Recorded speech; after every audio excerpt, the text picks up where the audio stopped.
Olá, bom dia, boa tarde, boa noite, boa madrugada. Nós vamos começar a falar de introdução à química analítica. Então, o que é a química analítica? É um ramo da química que vai falar da separação, da identificação e da determinação das quantidades relativas dos componentes de uma amostra. Então, ela vai identificar, separar, vai verificar tudo que está relacionado a uma determinada amostra. A química analítica, ela é subdividida em análise qualitativa e quantitativa. Qualitativa mostra a qualidade, a identidade dos elementos e dos compostos que estão na amostra. Ela vai identificar o que é que tem em uma amostra. E a análise quantitativa indica a quantidade de cada substância que está nessa amostra. Existem algumas etapas básicas para a análise quantitativa, que envolvem a seleção do método, a obtenção da amostra, o processamento da amostra, verificação se a amostra é solúvel ou não, se ela não for solúvel, se dissolve a amostra, verifica-se se a propriedade é mensurável, se não, a gente faz uma mudança na forma química para que ela seja para que sejam eliminadas as interferências, para que ela possa ser medida. E se ela for solúvel, a gente passa direto para esses passos. Depois é feita a análise ou medida de uma determinada propriedade, que eu quero verificar na amostra, é feito o cálculo dos resultados e a estimativa da confiabilidade dos resultados. Então, naquele primeiro passo ali, que é a seleção do método, né, nós vamos falar dele agora. Quais são os métodos? Como que a gente classifica os métodos? Como escolher o método para análise química quantitativa? Os métodos, eles podem ser classificados ou separados por métodos tradicionais ou clássicos ou métodos instrumentais. Os métodos tradicionais, eles vão se basear em reações químicas, em quantitativos de reações químicas. Então, isso que é um método tradicional. Ele se baseia no resultado de uma reação química. E esses métodos tradicionais, eles se dividem em métodos gravimétricos ou gravimetria, que é quando a gente obtém a massa de um analito ou de algum composto a ele relacionado. Então, resumidamente, a gente vai ter reações que formam precipitados, como por exemplo, aqui nesses tubinhos de ensaio, né? Eu tenho vários tubinhos de ensaio, onde eu tenho uma reação química e formam-se precipitados. Esses precipitados, então, são pesados, né? Por isso que chama gravimetria, baseado na massa do analito. E nós temos os métodos titrimétricos, que são também denominados métodos volumétricos, e esses nós vamos falar mais a fundo depois. Eles são baseados na medida de volume de uma solução, contendo um reagente em quantidade suficiente para reagir com o analito. Então, nos métodos volumétricos, basicamente a gente vai utilizar a técnica de titulação, onde a gente tem uma bureta e um Erlenmeyer, e aqui na bureta nós colocamos uma solução de concentração conhecida para reagir aqui com o nosso analito que vai estar dentro do Erlenmeyer. Então, a reação do titulante com o titulado, do que está dentro da bureta com o que está dentro do Erlenmeyer, gera uma reação e nós analisamos o volume gasto para que essa reação se completasse, tá? Ok, nós falamos dos métodos tradicionais, né? Vamos falar dos métodos instrumentais. Os métodos instrumentais, eles vão se basear na interação entre o analito ou entre os átomos e moléculas desse analito com a radiação eletromagnética de certos equipamentos, de certos instrumentos, ou ainda a produção de radiação que o próprio analito produz, certo? Então, quais são os equipamentos mais utilizados? A espectroscopia molecular ultravioleta visível, a espectrometria de absorção atômica com chama, potenciometria, cromatografia líquida de alta resolução, mas existem outras, tá? Então, visto esses métodos, qual método eu vou escolher, né? Eu vou analisar da seguinte maneira. Os métodos clássicos, aqueles baseados em reações químicas, eles são ideais para análises esporádicas, aquelas análises que eu faço de vez em quando. Elas têm um baixo custo, a aparelhagem é de fácil aquisição, são aparelhagens baratas em comparação com os métodos instrumentais, né? Qualquer laboratório tem uma bureta e um Erlenmeyer, e ela serve para macroanálises, né? Análises de quantidades maiores, certo? Já os métodos instrumentais, eles são ideais para a rotina, quando eu tenho um controle de qualidade, por exemplo, para determinar uma determinada substância na amostra, porque ela é feita em batelada, eu faço uma, eu já faço outra, e já nos métodos de reação química é bastante demorado preparar as amostras e tudo mais, por isso que os métodos clássicos que se baseiam em reações químicas, né, eles são utilizados esporadicamente, né? Então, para a rotina a gente prefere utilizar métodos instrumentais. Eles têm um custo mais elevado, é uma grande desvantagem, mas se for feito em rotina, né, ele vale a pena. Ele exige um pessoal treinado para mexer nesse equipamento, porque justamente são equipamentos caros, então qualquer pecinha que estrague num equipamento desses aí gera um prejuízo muito grande. Eles são utilizados quando eu preciso analisar pequenas quantidades de elementos, então, presentes na amostra, porque existem alguns elementos que são permitidos, né, em determinadas substâncias, antioxidantes, etc., em quantidades muito pequenininhas. Então, os métodos instrumentais são perfeitos para esse tipo de análise. É necessária a calibração do aparelho, sempre, né, e tem uma grande aplicação na indústria. Então, quando eu vou escolher o método, né, o primeiro passo é escolher qual é o método que eu vou utilizar para a minha análise. Então, vai depender de tudo isso aqui, a escolha do método. Depois, nós temos que fazer a amostragem. Existe uma diferença entre dosagem e amostragem, né? A amostragem é quando eu pego uma pequena massa daquele material que represente todo o material. Eu vou pegar uma amostrinha, um pedacinho daquela substância, daquele material que represente todo o material, né? Por exemplo, digamos que eu tenho lá um pacote de batatas, né? Essas batatas, elas são embaladas a vácuo, né? Elas são pré-cozidas, embaladas a vácuo, e ali dentro eu tenho metabisulfito de sódio como conservante dessas batatas. Eu vou pegar 2 batatinhas aqui que vão representar todas as outras batatas, tá? Isso é uma amostragem. A dosagem é quando eu vou determinar o quanto de uma dada amostra é o material indicado pela sua descrição. Então, por exemplo, digamos que tem aqui o metabisulfito de sódio, que é o antioxidante, que ele tenha escrito no seu rótulo que ele tem 2 ppm, e essa é a concentração dele, tá? De metabisulfito de sódio por quilo, né? Então, eu vou pegar e vou verificar se realmente ele tem esses 2 ppm, se está atendendo a descrição do pacote, tá? Essa é a diferença entre amostragem e dosagem. Depois disso, nós vamos fazer a preparação, o processamento da amostra, né? O próximo passo é fazer o processamento da amostra. Então, a gente vai preparar a amostra no laboratório. Amostras sólidas, geralmente a gente vai ter que triturar, misturar, fazer determinação de água. Para amostras líquidas, a gente tem que tomar cuidado com a evaporação do solvente, porque ele faz parte da amostra, se a amostra for já líquida, né? Se a amostra for gasosa, a gente tem que tomar cuidado com a evaporação do gás ou contaminação por gases atmosféricos. Nós vamos determinar as réplicas.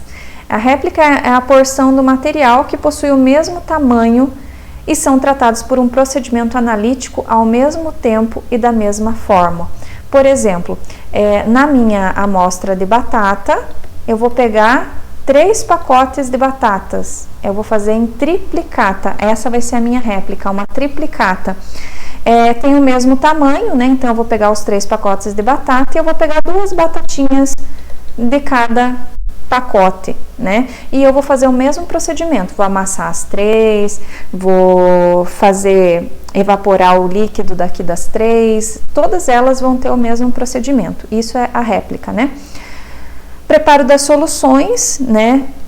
Geralmente a maior parte das soluções envolve um solvente para dissolver as amostras, incluindo o analito. Nós devemos evitar condições brandas para evitar as perdas desse analito. Então, evitar alta temperatura e tudo mais para evitar perder o analito. Depois, nós vamos analisar a medida ou propriedade de X. Digamos que eu quero analisar a concentração de magnésio. Então, eu vou construir uma curva de calibração.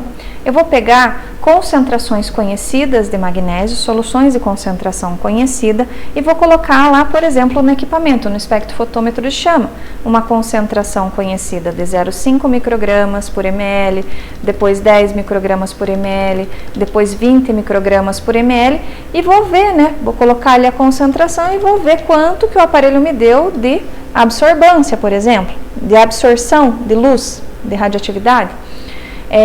Quando eu colocar o de 10 microgramas, eu vou ver quanto que ele me deu de absorção de luz, 0,01, e depois quando der 20, eu vou verificar, e isso aqui nos dá depois uma reta, e toda reta tem a sua equação de reta, né?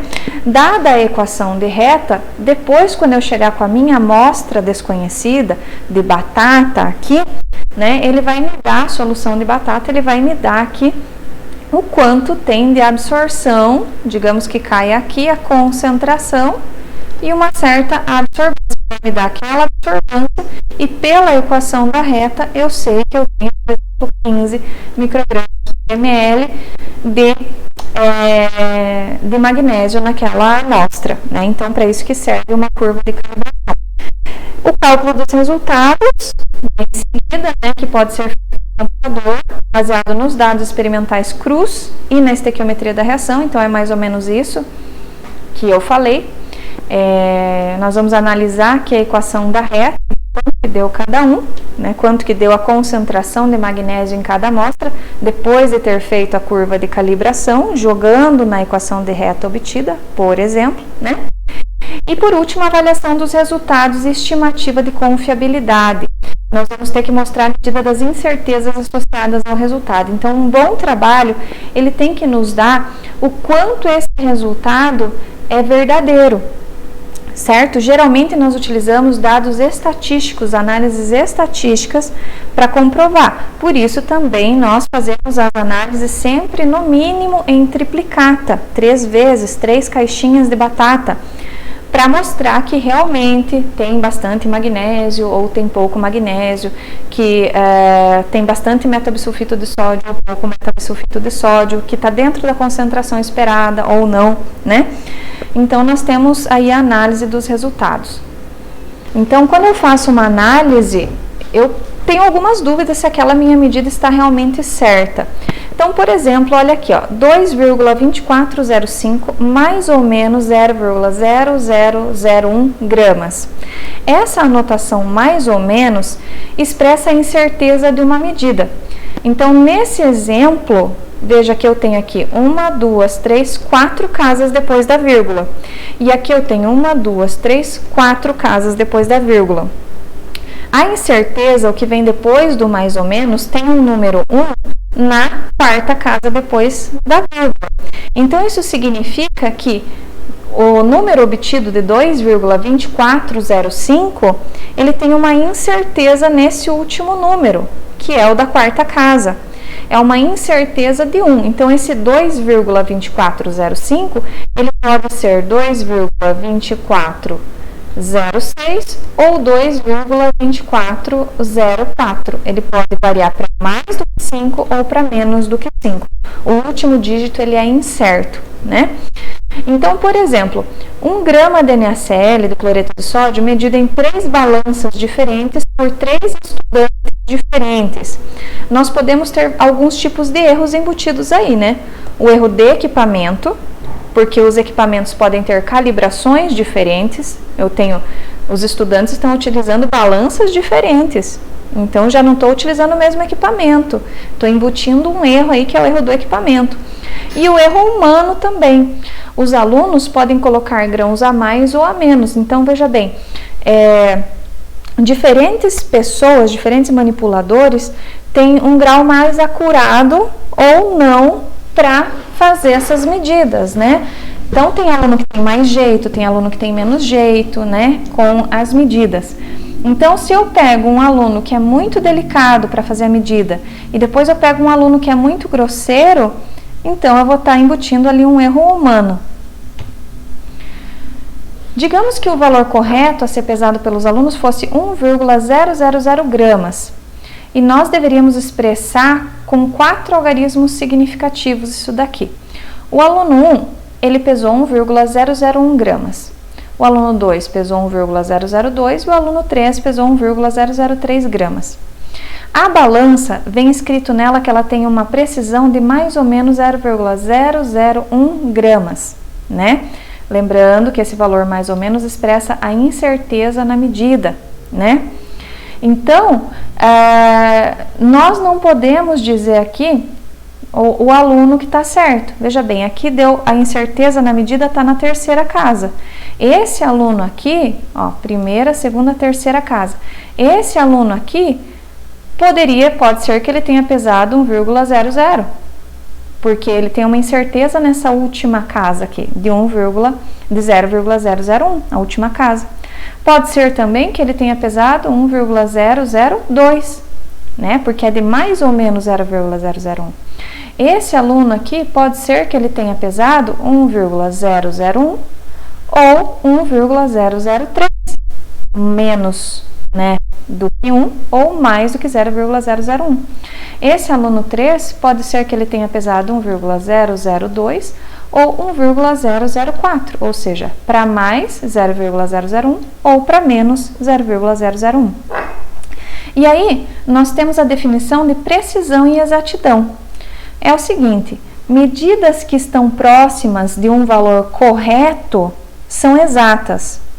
Então, por exemplo, se eu quero medir 1,000 gramas, todas as medidas que chegarem perto desse 1,000 gramas são exatas.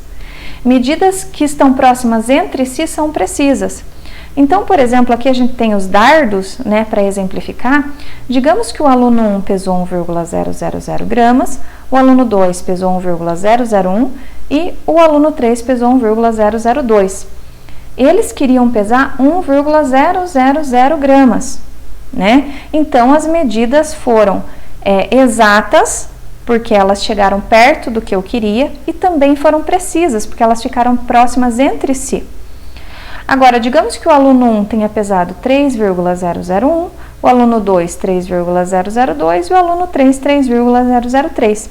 Eles tiveram uma exatidão ruim, porque eles não atingiram o objetivo, que era pesar 1,000 gramas. Mas elas foram precisas, porque elas ficaram muito próximas entre si. E no terceiro exemplo, a gente tem o aluno 1 que pesou 3,001, o aluno 2 pesou 4,002 e o aluno 3 pesou 5,003 gramas. Nesse caso, as amostras nem chegaram perto do objetivo e nem chegaram próximas entre si. Tem uma exatidão ruim e uma precisão ruim, né? Análises desse tipo aqui, ó, pessoal, onde elas são precisas, mas não são exatas, geralmente indicam ali erro de equipamento. Ok, pessoal, essa era apenas uma introdução ali dos conceitos de química analítica. Fica aqui algumas referências, caso vocês precisem algum dia se aprofundar mais. Até mais!